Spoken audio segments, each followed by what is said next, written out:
Christine Lagarde, it is wonderful to have you with us again. The floor is yours.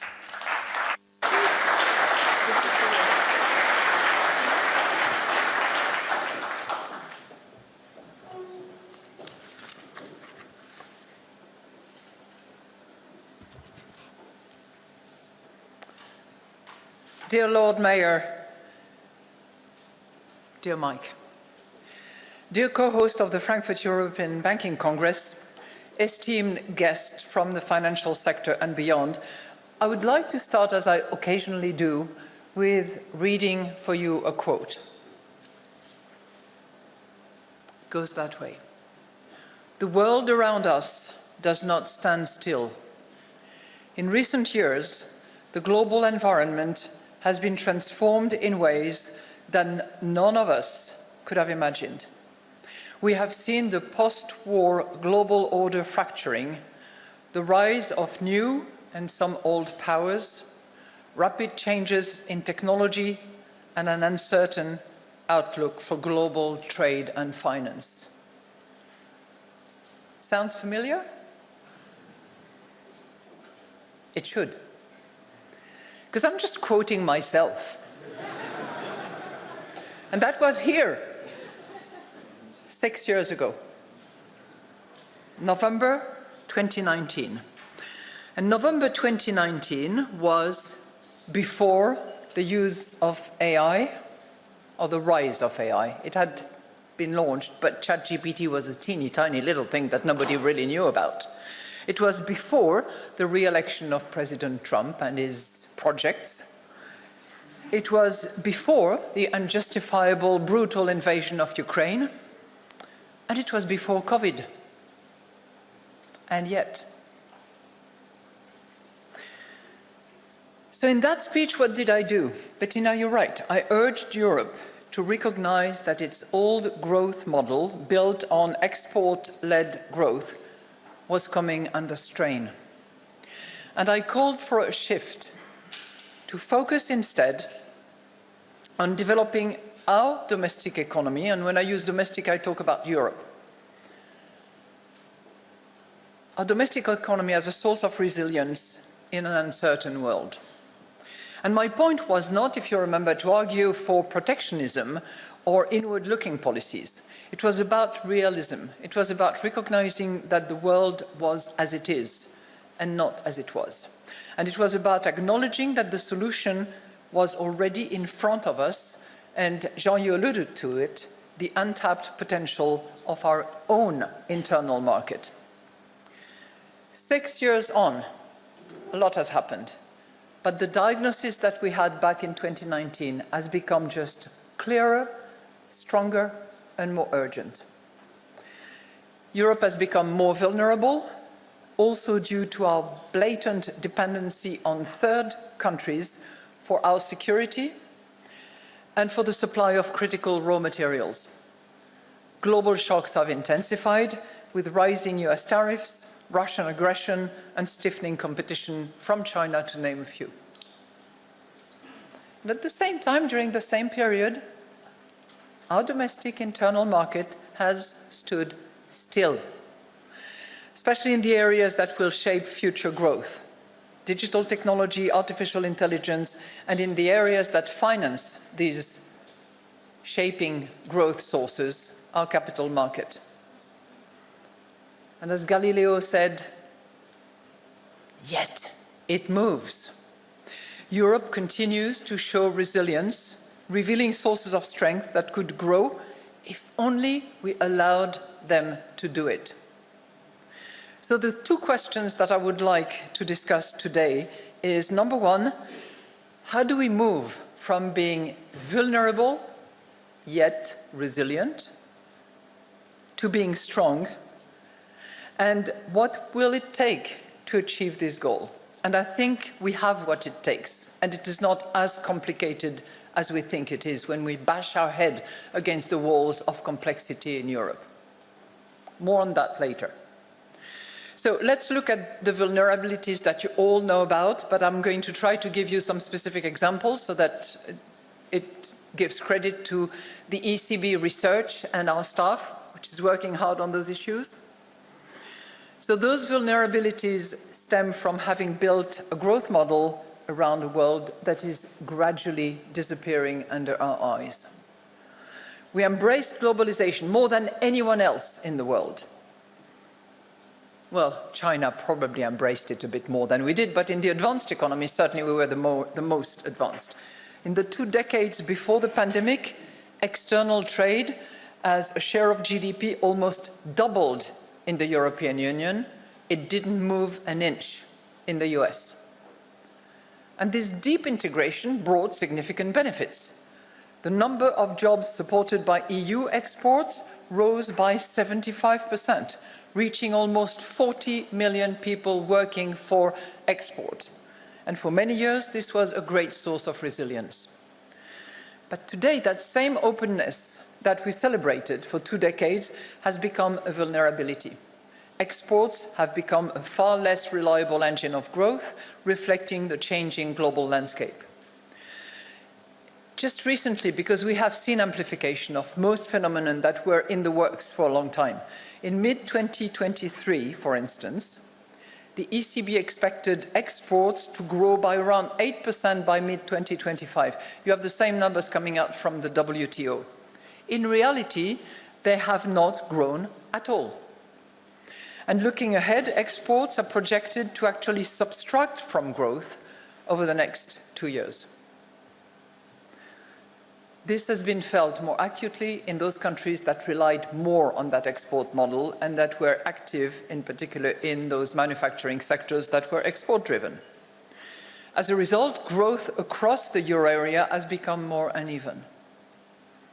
At the same time, this export-led growth model has resulted in persistent current account surplus, increasing our reliance on other countries to generate our wealth, especially to the United States. Euro area residents hold nearly 10% of their total equity portfolio investment in US stocks, totaling 6.5 trillion, about twice the amount that they held back in 2015. Why? Well, this has been a very rational response by the Europeans, because US markets have delivered returns that were roughly 5 times higher than Europe's returns since 2000. But it has created, as a result, a vicious circle. As US markets channel European savings into high productivity sectors, the performance gap between our economies, Europe and the United States, widens, prompting yet more Europeans to channel their savings across the Atlantic. The result is stagnating productivity at home and growing dependence on others. Finally, we now face a new form of vulnerability, not just us, we share it with others, which is the weaponization of dependencies on key raw materials and technology. Our analysis at the ECB is that 80% of large euro area firms are no more than 3 intermediaries away from a Chinese rare earth supplier. Recent supply shocks, for example, the shortage of automotive chips or the threat of it, have shown how a single choke point can stall entire sectors, the automotive industry, notably. Now, these vulnerabilities do not trigger massive, dramatic crisis. Instead, they quietly erode growth as each new shock nudges us into a slightly lower trajectory. And over time, the cumulative effect of this lost growth and lost productivity become material. That's for the vulnerabilities, and we are all saddened by this state of affairs. And yet, as Jean indicated, we are resilient. And I'm going to borrow from him and go a little deeper in some examples without taking too much time, I hope. Because 2025 has exposed Europe's latent strength. Our experience this year has shown that a resilient domestic economy can shield Europe against global turbulence. And I will mention three sources of domestic strength that have helped cushion the shocks that we've suffered.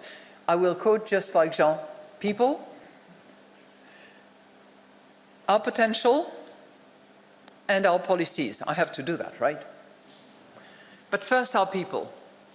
We have benefited from an unusually strong labor market, one that has remained remarkably resilient even as growth has slowed. Typically, employment tends to grow at roughly half the pace of real GDP growth. And yet, since the end of the pandemic, that relationship has been almost, not half, but 1-to-1 in Europe. And this strength has created a virtuous circle. Rising employment, participation has increased as unemployment has reduced, but rising employment has supported consumption, which in turn has sustained services in particular, and created even more jobs, particularly in labor-intensive sectors. And all of that despite an aging phenomenon that is very specific to the advanced economies, but particularly acute in Europe, and immigration, which is a polarizing and dividing phenomenon. People. Second, our potential. Despite the notion that Europe is lagging behind in AI, European firms are moving quickly through the digital transition, and that is making investment more resilient to global uncertainty. And while tangible investment has reduced in the past 2 years, as manufacturing has weakened, intangible investment has risen sharply, keeping overall business investment broadly stable. Firms continue to invest in AI and digital infrastructure because for any company that wants to survive, this is just not optional. People, potential, policies. Fiscal policy, in particular, has acted counter-cyclically, buffering the economy rather than amplifying downturns, as happened after the financial crisis. The fiscal packages now being implemented for defense and infrastructure, especially here in Germany, are coming at the right time for Europe and will have a measurable effect on growth.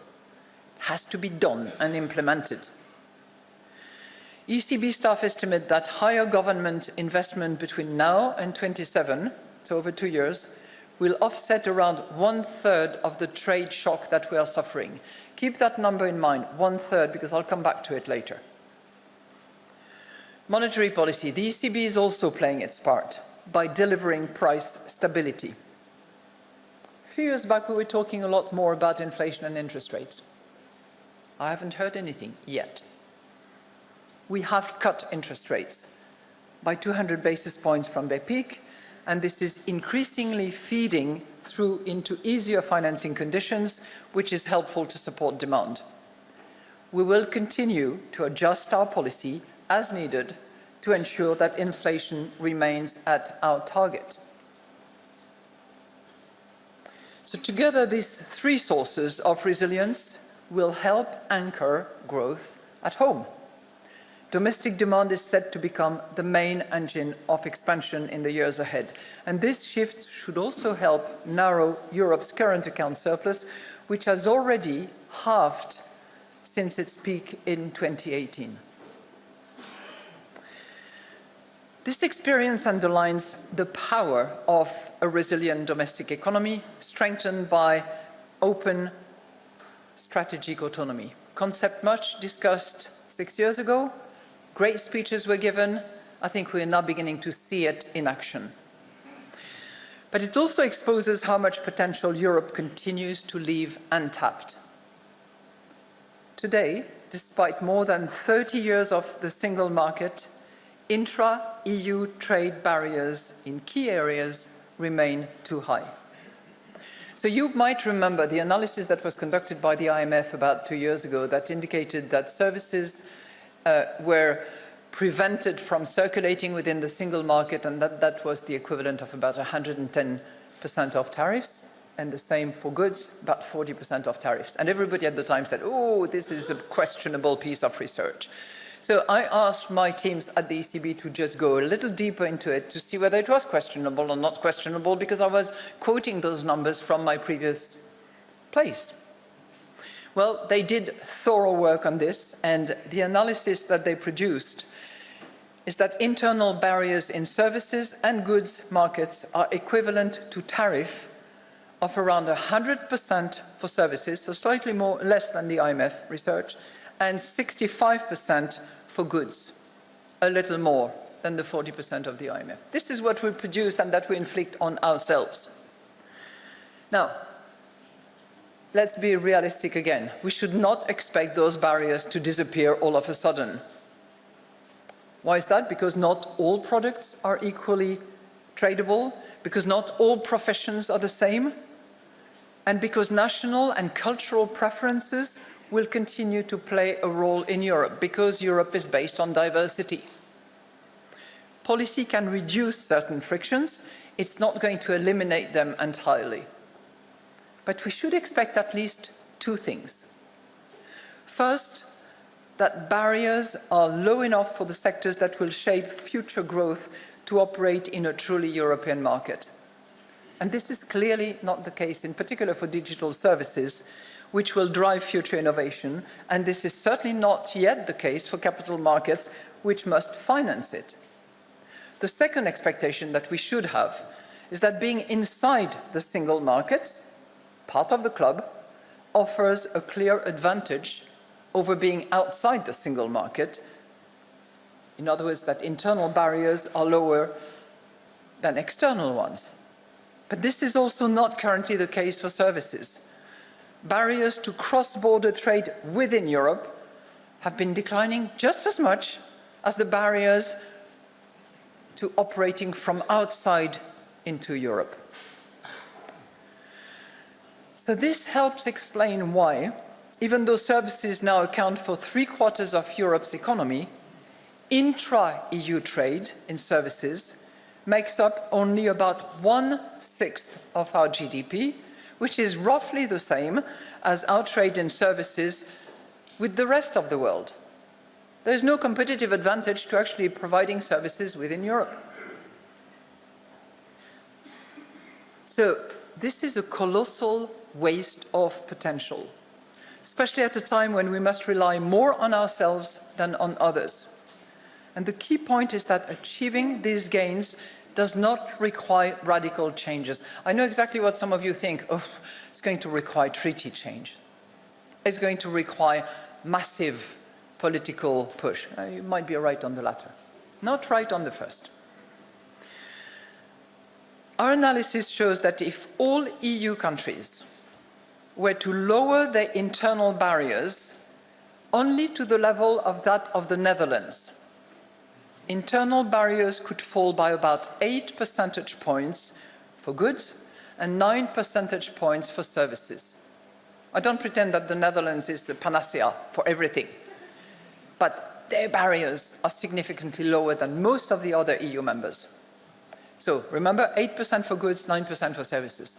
And if we were to only do 1/4 of that, that would be enough to boost